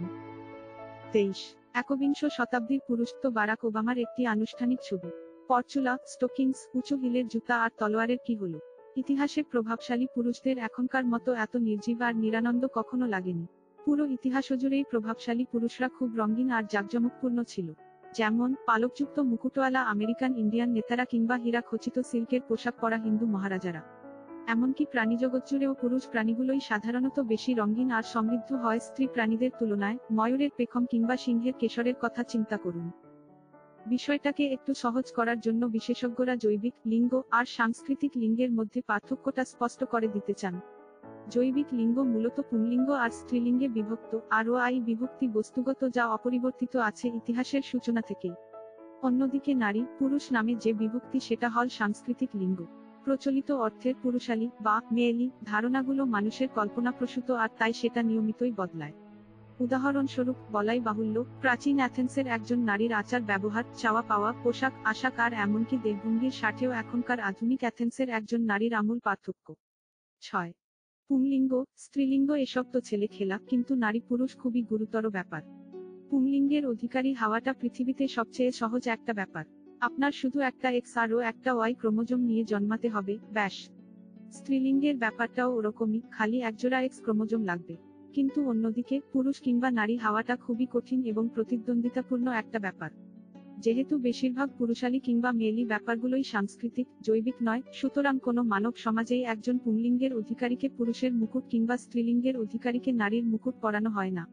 আবার এমনও না যে সেই মুকুট একবার পরতে পারলেই সারা জীবনের জন্য তা স্থায়ী হয়ে গেল। একজন পুরুষকে তার পুরুষত্বের পরীক্ষা দিয়ে যেতে হয় সারা জীবন। একদম দোলনা থেকে কবর পর্যন্ত তাকে এক অন্তহীন ক্রিয়াকলাপের মধ্য দিয়ে পুরুষত্বের জয়মাল্য অধিকার করে রাখতে হয়। আর নারীর কপাল তো আরো খারাপ। তার সারাটা জীবনই ফুরিয়ে যায় নিজেকে আর অন্যদেরকে এটা বোঝাতে যে সে আসলেই একজন নারী। এ ব্যাপারে সাফল্যেরও কোনো নিশ্চয়তা দেয়া যায় না। বিশেষ করে পুরুষেরা সবসময় তাদের পুরুষত্ব হারানোর একটা ভয়ের মধ্যে বসবাস করে। পুরো ইতিহাস জুড়ে এমন অনেক হয়েছে যে একজন পুংলিঙ্গের অধিকারী স্বেচ্ছায় অনেক ঝুঁকি নিয়েছে, এমনকি জীবন উৎসর্গ পর্যন্ত করেছে শুধুমাত্র অন্যদের কাছে শোনার জন্য ওই হল আসল পুরুষ। পুরুষতান্ত্রিকতার কারণ অনুসন্ধান। অন্তত কৃষি বিপ্লবের সময় থেকে তো বটেই, ইতিহাস জুড়ে বেশিরভাগ মানব সমাজই ছিল পুরুষতান্ত্রিক, যেখানে পুরুষকেই অপেক্ষাকৃত বেশি মর্যাদা দেয়া হতো। যেভাবেই নারী আর পুরুষের সংজ্ঞায়ন হয়ে থাকুক না কেন, পুরুষ হওয়া সবসময়ই সুবিধাজনক ছিল। পুরুষতান্ত্রিক সমাজ একটা ছেলেকে ছোট থেকেই পুরুষালী কায়দা কানুন শেখাত আর মেয়েদের শেখাত মেয়েলি আচরণ। কেউ যদি এই গণ্ডির বাইরে যেত তার পরিণতি হতো ভয়ঙ্কর। যারা এই নিয়ম কানুন মেনে নিত সেই নারী আর পুরুষদেরও সমাজে কি চোখে দেখত না। পুরুষালী ব্যাপারটাই সেখানে দামি ছিল, আর মেয়েলি ব্যাপারগুলো কম দামি। একজন আদর্শ পুরুষ একজন আদর্শ নারীর চেয়েও সমাজে বেশি গুরুত্বপূর্ণ। তাই নারীদের স্বাস্থ্য কিংবা শিক্ষায় খুব কম বিনিয়োগ করা হয়। ফলে তাদের অর্থনৈতিক সুযোগ সুবিধা তেমন নেই, রাজনৈতিক অংশগ্রহণও নেই তেমন। আর বলাই বাহুল্য, চলাফেরার স্বাধীনতাটাও ভোগ করতে পারে না তারা। সুতরাং বলা যায়, এই লিঙ্গবৈষম্য ব্যাপারটা অনেকটা এমন এক দৌড় প্রতিযোগিতার মতো যেখানে কেউ কেউ শুধু ব্রোঞ্জ মেডেলটার জন্যই দৌড়ায়। হ্যাঁ, এটা সত্যি যে ইতিহাসে হাতে গোনা কয়েকজন নারী খুব প্রভাবশালী কিংবা প্রধান কিছু পদে অধিষ্ঠিত হতে পেরেছে। মিশরের ক্লিওপেট্রা, চীনের সম্রাজ্ঞী উজেইতান 700 খ্রিস্টাব্দ, আর ইংল্যান্ডের রানী প্রথম এলিজাবেথের কথা বলা যেতে পারে উদাহরণ হিসেবে। কিন্তু তারা নেহায়তই ব্যতিক্রম। এলিজাবেথের শাসনামলের দীর্ঘ 45 বছরে পার্লামেন্টের সকল সদস্যই ছিল পুরুষ। সেনাবাহিনী কিংবা নৌবাহিনীর সকল কর্মকর্তাও ছিল পুরুষ, সকল বিচারক আর আইনজীবী, সকল বিশপ আর আর্চবিশপ, ধর্মতাত্ত্বিক আর পুরোহিত, সকল ডাক্তার আর সার্জন, সকল কলেজ আর বিশ্ববিদ্যালয়ের ছাত্র, শিক্ষক, শহরের মেয়র আর শেরিফ এবং মোটামুটি সকল লেখক, স্থপতি, কবি, দার্শনিক, চিত্রশিল্পী, সঙ্গীতশিল্পী আর বিজ্ঞানী, এরা সবাই ছিল পুরুষ। মোটামুটি সকল কৃষিভিত্তিক আর শিল্পভিত্তিক সমাজে পিতৃতান্ত্রিকতার চর্চা হয়ে এসেছে। এটা সকল রাজনৈতিক ওঠানামা, সামাজিক বিপ্লব আর অর্থনৈতিক হাওয়াবদলের মধ্যে নিজের অবস্থানটা পাকাপোক্ত রেখেছে। উদাহরণস্বরূপ, মিশর জায়গাটা পুরো কয়েক শতাব্দীর জুড়ে অসংখ্যবার দখল করা হয়েছে। আশিরিয়ান, পার্সিয়ান, মেসিডোনিয়ান, রোমান, আরব, মামেলুক, তুর্কি আর ব্রিটিশরা দখল করেছিল মিশর। ওখানকার সমাজ পুরোটা সময় জুড়েই সেই পিতৃতান্ত্রিকই ছিল। মিশর শাসিত হয়েছে ফারাওয়ের আইনে, গ্রিক আইনে, রোমান আইনে, মুসলিম আইনে, অটোমান আইনে আর ব্রিটিশ আইনে। তারা সবাই আসল পুরুষদেরকেই বেশি প্রাধান্য দিয়েছে। যেহেতু দেখা যাচ্ছে পিতৃতান্ত্রিকতা এতটা সর্বজনীন, তার মানে এটা নিশ্চয় কোনো একটা কাকতালীয় ঘটনা থেকে শুরু হয়ে চক্রাকারে আবর্তিত হচ্ছে না। এটা বলে রাখা ভালো যে, এমনকি 1492 সালের আগেও আমেরিকা আর আফ্রো এশিয়ার বেশিরভাগ সমাজই ছিল পিতৃতান্ত্রিক। আর মজার ব্যাপার হল, তাদের কিন্তু নিজেদের মধ্যে কোনো যোগাযোগই ছিল না তখন। তারপরও তারা সবাই একই সময়ে পিতৃতান্ত্রিকই ছিল। এখন আফ্রো এশিয়ার এই পিতৃতান্ত্রিকতা যদি কোনো একটা নেহায়ত কাকতালীয় ঘটনার ফলাফল হয়, তবু প্রশ্ন থেকে যায়, অ্যাজটেক আর ইনকারা তাহলে পিতৃতান্ত্রিক কেন? যদিও পুরুষ ও নারীর নির্দিষ্ট সংজ্ঞায়নে সমাজে সমাজে ভালোই পার্থক্য আছে, কিন্তু তাও মোটামুটি সব সমাজই সবসময় পুরুষত্বকে নারীত্বের উপরে স্থান দিয়েছে। এটা খুবই সম্ভব যে এর পেছনে আসলে হয়তো কোনো জৈবিক কারণ আছে। আমরা ঠিক নিশ্চিত করে জানি না কারণটা কি। নানান রকম মতবাদ পাওয়া যায় এ ব্যাপারে, কিন্তু কোনোটাই ঠিক গ্রহণযোগ্য না। পেশী শক্তির প্রভাব। নারী পুরুষের মধ্যে পুরুষের প্রাধান্যের জন্য সবচেয়ে জনপ্রিয় কিংবা প্রচলিত তত্ত্বটি হল, পুরুষ নারীর চেয়ে বেশি শক্তিশালী, আর তারা তাদের এই শারীরিক শক্তির বলেই নারীকে তাদের অধীন হতে বাধ্য করেছে। এই তত্ত্বের আরেকটু কৌশলী ব্যাখ্যা হল, জমি চাষ করা বা ফসল কাটার মতো বেশি কষ্টসাধ্য কাজগুলো পুরুষরা তাদের শারীরিক শক্তির কারণে নিজেরা একচেটিয়াভাবে করত। এর ফলশ্রুতিতে খাবার উৎপাদনে তাদের সরাসরি নিয়ন্ত্রণ চলে আসে। এই নিয়ন্ত্রণই পরবর্তীতে রাজনৈতিক হাতিয়ার হয়ে দাঁড়ায়। পেশী শক্তির উপর এই বাড়তি গুরুত্বের মূলত দুটো সমস্যা আছে। প্রথমত, পুরুষ নারীর চেয়ে বেশি শক্তিশালী এই কথাটা মোটামুটি সাধারণভাবে খাটে, তাও কিছু নির্দিষ্ট রকমের শক্তির ক্ষেত্রে। নারীরা সাধারণত ক্ষুধা, রোগবালাই আর ক্লান্তিতে কম দুর্বল হয়। এমন অনেক নারী আছেন যিনি অনেক পুরুষের চেয়ে বেশি জোরে দৌড়াতে পারেন কিংবা তার চেয়ে বেশি ওজনের কোনো কিছু ওঠাতে পারেন। দ্বিতীয়ত এবং সবচেয়ে গুরুত্বপূর্ণ ব্যাপার হল, ইতিহাস জুড়ে নারীদেরকে মূলত এমন সব কাজ থেকেই দূরে রাখা হয়েছে যেগুলোতে আসলে খুব কমই শারীরিক শ্রমের দরকার হয়, যেমন পুরোহিতের কাজ, আইন আর রাজনীতি। অন্যদিকে, ফসলের ক্ষেতে, হস্তশিল্পে কিংবা দৈনন্দিন কাজে অপেক্ষাকৃত বেশি শারীরিক শ্রমের ক্ষেত্রে নারীদের উপস্থিতি বরং বেশ স্বাভাবিকই। তাই, যদি সামাজিক আধিপত্যের সাথে শারীরিক শক্তির সরাসরি কোনো সম্পর্ক থাকত, তাহলে নারীদের এখনকার চেয়ে অনেক ভালো অবস্থায় থাকার কথা ছিল। এর চেয়েও বেশি গুরুত্বপূর্ণ ব্যাপার হল, মানুষের ক্ষেত্রে আসলে শারীরিক শক্তির সাথে সামাজিক আধিপত্যের সরাসরি কোনো সম্পর্ক নেই। 60 বছর বয়সের বৃদ্ধ কিন্তু ঠিকই 20 বছরের যুবকের উপর ছড়ি ঘোরায়। অথচ ওই যুবক শারীরিক শক্তির দিক থেকে বৃদ্ধের চেয়ে ঢের এগিয়ে। 19 শতকের মাঝামাঝি সময়কার অ্যালাবামার একজন সাধারণ আবাদি জমির মালিককে কিন্তু তার তুলার ক্ষেতের শ্রমিকদের যে কেউ এক নিমিষে মেরে মাটিতে পিষে ফেলতে পারত। বক্সিং ম্যাচগুলো কিন্তু মিশরের ফারাও কিংবা ক্যাথলিক পোপদের মধ্যে হতো না। এমনকি সেই প্রাচীন শিকারী সংগ্রাহক জীবনেও রাজনৈতিক আধিপত্যটা কিন্তু পেশিবহুল শরীর না, বরং সামাজিকতার দক্ষতার উপরই নির্ভর করত। খুব পরিকল্পিত সন্ত্রাসের ক্ষেত্রেও মূল হোতা কিন্তু সে না যার গায়ে জোর বেশি। সাধারণত সে হয় একজন বুড়ো লোক যে সাধারণত নিজের হাত নোংরা না করে দলের তরুণ সদস্যদের দিয়ে এসব কাজ করিয়ে নেয়। কেউ যদি মনে করে যে একটা সিন্ডিকেট দখলে নেয়ার ভালো উপায় হল সরাসরি ডনকে মেরে ফেলা, তাহলে নিজের বোকামিটা বোঝার আগেই সে নিজেও মারা পড়বে। এমনকি শিম্পাঞ্জিদের মধ্যেও আলফা মেল তার পদবিটা পায় গোষ্ঠীর অন্যান্য নারী পুরুষ সদস্যদের সাথে সহজ সমঝোতার সম্পর্কের কারণে, দিগ্বিদিকজ্ঞানহীন হিংস্রতার জন্য নয়। সত্যি বলতে কি, মানুষের ইতিহাস থেকে এটা স্পষ্টই দেখা যায় যে, শারীরিক শৌর্যবীর্যের সাথে সামাজিক দক্ষতার একটা বিপরীত সম্পর্ক আছে।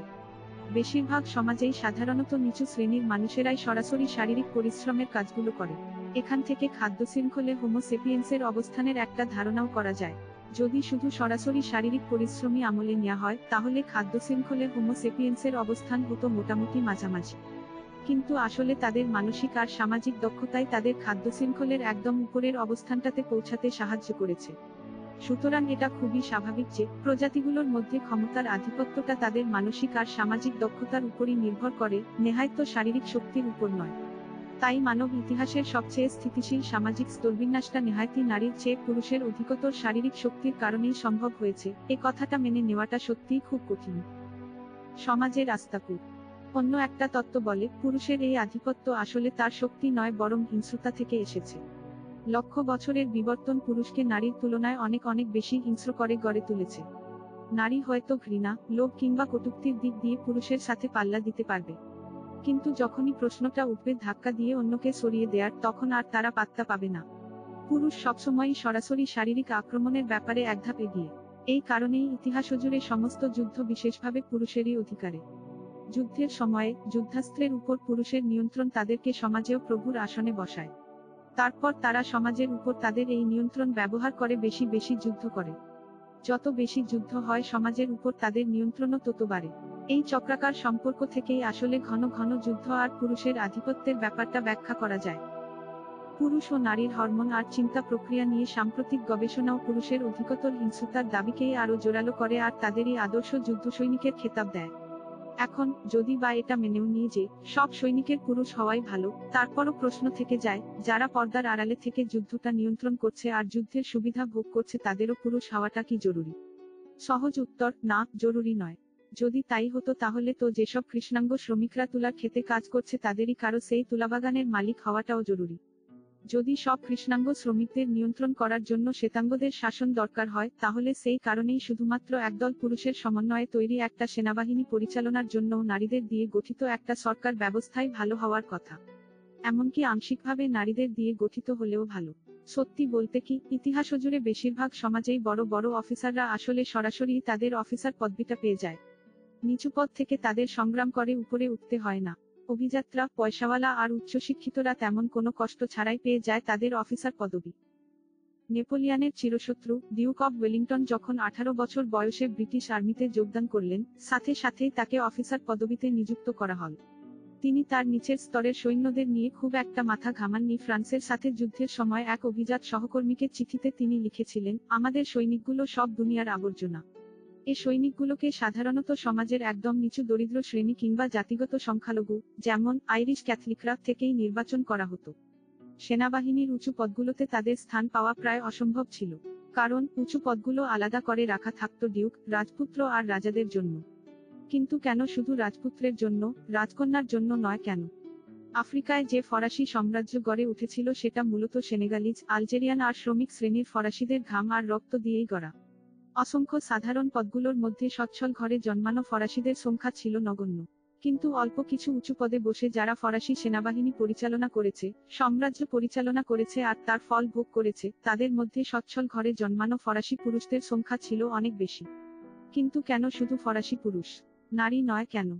চীনে দীর্ঘদিনের একটা চল ছিল সেনাবাহিনীকে বেসামরিক আমলাদের কর্তৃত্বের অধীনে রাখার, ফলে যেসব ম্যান্ডারিন জীবনে কখনো তলোয়ারি ধরেনি তারাই মাঝে মাঝে যুদ্ধ পরিচালনা করতেন। ভালো লোহা পেরেক বানিয়ে নষ্ট করা উচিত না, এরকম একটা চীনা প্রবাদই আছে যেটা বোঝায় যে সত্যিকার মেধাবী মানুষদের বেসামরিক আমলা হিসেবেই যোগ দেওয়া উচিত, সেনাবাহিনীতে নয়।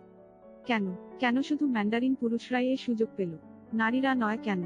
কেউ যদি বলে নারীরা সফল ম্যান্ডারিন, সফল জেনারেল কিংবা সফল রাজনীতিক হতে পারেনি তাদের শারীরিক দুর্বলতা কিংবা টেস্টোস্টেরনের ঘাটতির কারণেই, তাহলে সেটা খুব একটা গ্রহণযোগ্য যুক্তি হবে না। একটা যুদ্ধ জিততে হলে অদম্য মানসিক শক্তি লাগে ঠিকই, কিন্তু খুব বেশি শারীরিক শক্তি কিংবা হিংস্রতার দরকার আছে বলে মনে হয় না। যুদ্ধ মোটেই মোড়ের চায়ের দোকানের ঝগড়ার মতো না। যুদ্ধ খুবই জটিল একটা কাজ যেখানে অসামান্য রকমের সাংগঠনিক দক্ষতা, সহযোগিতামূলক মনোভাব আর অনেকের সন্তুষ্টি অর্জনের প্রয়োজন হয়। ঘরে শান্তি বজায় রাখা, প্রবাসে মিত্রবাহিনী জোগাড় করা আর অন্যদের, বিশেষ করে শত্রুদের, মাথার ভিতরে কি চলছে সেটা ধরতে পারাই মূলত যুদ্ধ জয়ের অন্যতম চাবিকাঠি। সুতরাং খুবই হিংস্র এবং ধ্বংসাত্মক মনোভাব আসলে যুদ্ধ পরিচালনা করার সবচেয়ে খারাপ একটা পন্থা। বরং তার চেয়ে ঢের ভালো এমন একজন মানুষ যে অন্যদের সন্তুষ্ট করতে জানে, সুযোগ কাজে লাগাতে পারে আর একটা বিষয়কে বিভিন্ন দৃষ্টিভঙ্গি থেকে দেখতে পারে। বিভিন্ন সফল সাম্রাজ্য প্রতিষ্ঠাতারা আসলে এইসব গুণাবলীর অধিকারী। সামরিক দক্ষতায় পিছিয়ে থাকা অগাস্টাসই এমন একটা রাজ্য গড়েছিলেন যেটা জুলিয়াস সিজার কিংবা আলেকজান্ডারের মতো তুখোর সেনাপতিদের ঘোল খাইয়েছে। তৎকালীন প্রতিপক্ষ থেকে আজকের দিনের ইতিহাসবিদ সবাই মেনে নিয়েছে এই সাফল্যের পিছনে আছে অগাস্টাসের ক্ষমাশীলতা আর কোমলতা। প্রায় নারীদেরকে পুরুষের চেয়ে ভালো প্রভাবক কিংবা সন্তুষ্টি প্রদানকারী হিসেবে দাবি করা হয়ে থাকে। এমনকি বলা হয় তারা নাকি একটা বিষয়কে অন্যের দৃষ্টিভঙ্গি থেকে বেশ ভালো মতো দেখতে পায়। যদি এইসব দাবির মধ্যে কোনো সত্যতা থেকে থাকে তাহলে নারীরা অবশ্যই দারুণ রাজনীতিক আর সাম্রাজ্যপ্রধান হতে পারত। যুদ্ধক্ষেত্রের নোংরা কাজগুলো তারা টেস্টোস্টেরন চালিত সরলমনা পৌরুষপূর্ণ মানুষদের জন্যই ছেড়ে দিতে পারত। কিন্তু সত্যিকার জগতে এমনটা সেভাবে দেখাই যায় না। আর কেন যায় না সেটাও ঠিক নিশ্চিত না। পিতৃতান্ত্রিক জিন। তৃতীয় একরকমের জীববৈজ্ঞানিক ব্যাখ্যা আবার পেশি শক্তি কিংবা হিংস্রতাকে অপেক্ষাকৃত কম গুরুত্ব দেয় আর দাবি করে যে লক্ষ লক্ষ বছরের বিবর্তনের ফলশ্রুতিতে পুরুষ ও নারী টিকে থাকা আর প্রজননের জন্য আলাদা আলাদা রকমের পদ্ধতি আত্মস্থ করেছে। যেহেতু একজন পুরুষ সদস্যকে একজন নারীর সাথে যৌন সম্পর্ক স্থাপনের জন্য অন্য পুরুষ সদস্যদের সাথে প্রতিযোগিতায় নামতে হতো, সুতরাং প্রজননের সম্ভাবনাটা পুরোপুরি নির্ভর করত একজন পুরুষের অন্য পুরুষদের হারাতে পারার ক্ষমতার উপর। তাই যতই সময় যেতে লাগলো, সবচেয়ে উচ্চাভিলাষী, আক্রমণাত্মক আর প্রতিযোগিতায় টিকে থাকা পুরুষের জিনগুলোই পরবর্তী প্রজন্মে পৌঁছতে পারল। অন্যদিকে একজন নারীর জন্য সন্তান ধারণের উদ্দেশ্যে একজন পুরুষ খুঁজে পাওয়া মোটেই কঠিন কোনো ব্যাপার ছিল না। কিন্তু সে যদি চাইতো তার ছেলেমেয়েরা তাকে তার নাতিপুতির মুখ দেখাবে তাহলে তাকে 9 মাস ধরে কষ্ট করে গর্ভধারণ করতে হতো। তারপর আরো বেশ কিছু বছর ধরে ছেলেমেয়েদের লালন পালন করতে হতো। সেই সময়গুলোতে তার খাবার সংগ্রহ করার খুব বেশি সুযোগ ছিল না। আর সে সময়টা তাদেরকে অন্যদের সাহায্যের উপরও নির্ভর করতে হতো। এজন্য একজন পুরুষের খুব দরকার ছিল। নিজে টিকে থাকার জন্য এবং ছেলেমেয়েদের বাঁচিয়ে রাখার জন্য একজন নারীকে পুরুষের সবরকম শর্তেই রাজি হওয়া ছাড়া উপায় ছিল না। তার শুধু এটা নিশ্চিত করতে হতো যে সেই পুরুষটি সবসময় তার সাথে সাথে থাকবে আর তার কিছু বোঝা বইবে। এভাবেই যতই সময় যেতে লাগলো শুধুমাত্র সেইসব অনুগত যত্নশীল নারীদের জিনগুলোই পরবর্তী প্রজন্ম পর্যন্ত যেতে পারল। যেমস্ত নারীরা ক্ষমতার জন্য অনেক লড়াই করেছিল তারা তাদের সেই ক্ষমতাবান জিনগুলো পরের প্রজন্ম পর্যন্ত পৌঁছানোর ব্যবস্থা করে রেখে যেতে পারেনি। সুতরাং এই তত্ত্ব মতে এই আলাদা রকমের টিকে থাকার কৌশলের কারণেই পুরুষরা হয়ে উঠল উচ্চাভিলাষী আর প্রতিদ্বন্দ্বী, রাজনীতি আর ব্যবসায় পটু। আর অন্যদিকে নারীরা তাদের জায়গা ছেড়ে দিয়ে ছেলেমেয়ে লালন পালনে ব্যস্ত হয়ে পড়ল। কিন্তু এই ব্যাখ্যাটাও অভিজ্ঞতালব্ধ তথ্যগুলোর সাথে পুরোপুরি মেলে না। দুটো অনুমান এখানে বেশগোল মেলে মনে হয়। প্রথমটা হল বাইরের সাহায্যের উপর নির্ভরশীলতা নারীকে অন্য নারীদের উপর নির্ভর না করে পুরুষের উপর নির্ভরশীল করে ফেলল। আর দুই, প্রতিদ্বন্দ্বিতাপূর্ণ মনোভাব পুরুষকে সামাজিকভাবে আধিপত্যপ্রবণ করে তুলল। হাতি কিংবা বনবো শিম্পাঞ্জিদের মতো অনেক প্রজাতির প্রাণী আছে যাদের সমাজে নির্ভরশীল নারী আর প্রতিদ্বন্দ্বী পুরুষ থাকা সত্ত্বেও তাদের সমাজটা মাতৃতান্ত্রিক। যেহেতু নারীদের একটু বাড়তি সাহায্যের দরকার হয়, তাই তারা বাধ্য হয়েই সামাজিকতা কিংবা অন্যকে তুষ্ট করার ক্ষমতা অর্জন করে। তারা শুধু নারীদের মধ্যে একটা সামাজিক বন্ধন তৈরি করে আর সন্তান লালন পালনে নিজেরাই নিজেদের সাহায্য করে। অন্যদিকে পুরুষেরা একে অন্যের সাথে প্রতিযোগিতা আর মারামারি নিয়েই ব্যস্ত থাকে। তাদের সামাজিক যোগাযোগের দক্ষতার খুব একটা উন্নতি হয় না। বনবো আর হাতির সমাজ নিয়ন্ত্রিত হয় পরস্পর সৌহার্দ্যপূর্ণ নারী সদস্যদের একটা চমৎকার দলের মাধ্যমে। অন্যদিকে আত্মকেন্দ্রিক আর অসহযোগী পুরুষদেরকে সমাজের বাইরের দিকটাতেই রাখা হয়।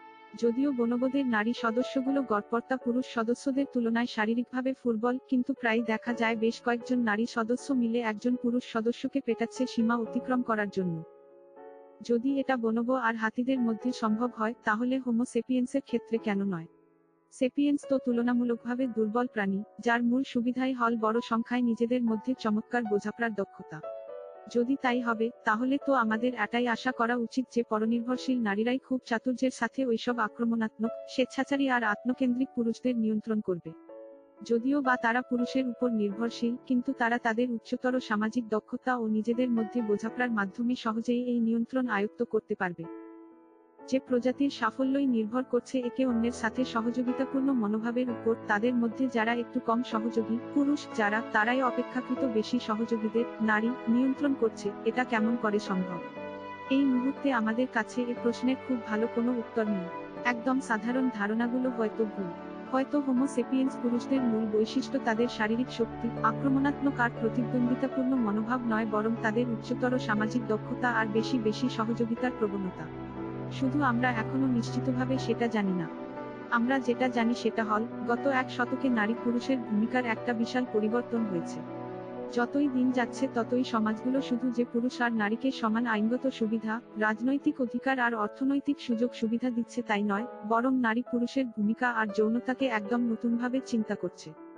যদিও লিঙ্গবৈষম্যটা এখনো অনেকটাই গুরুত্বপূর্ণ, কিন্তু ঘটনাগুলো খুব দ্রুত বদলে যাচ্ছে। বিংশ শতাব্দীর শুরুর দিকে নারীদের ভোটের অধিকার দেয়াটাকে আমেরিকায় একটা সম্পূর্ণ উদ্ভট ধারণা বলে মনে করা হয়েছিল। সে সময় একজন নারী সচিব কিংবা সুপ্রিম কোর্টের বিচারক হবে এমনটা ভাবাই যেত না। ওদিকে সমকামিতা এমনই বিতর্কিত একটা বিষয় ছিল যে সবার সামনে এটা নিয়ে কোনো কথাই বলা যেত না। 21 শতকের শুরুর দিকেই নারীদের ভোটপ্রদান খুব স্বাভাবিক একটা ব্যাপারে পরিণত হল। নারী সচিব নিয়েও আলাদা করে কথা বলার কোনো কিছু ছিল না। এই 2013-তে আমেরিকার 5 জন সুপ্রিম কোর্ট বিচারক সমকামী বিবাহের পক্ষে সমর্থন দিয়েছিল, যাদের মধ্যে 3 জনই ছিল নারী। 4 জন পুরুষ বিচারকের অস্বীকৃতিকে বুড়ো আঙুল দেখিয়ে। এই নাটকীয় পরিবর্তনগুলোই আসলে নারী পুরুষের ভূমিকা নিয়ে একরকম কুহেলিকার সৃষ্টি করেছে। এখানে তো স্পষ্টভাবেই দেখানো হল যে পিতৃতান্ত্রিক সমাজের এই ধারণাটা নেহায়তি কিছু মিথের উপর ভিত্তি করে তৈরি হয়েছে, জীববৈজ্ঞানিক সত্যের উপর নয়।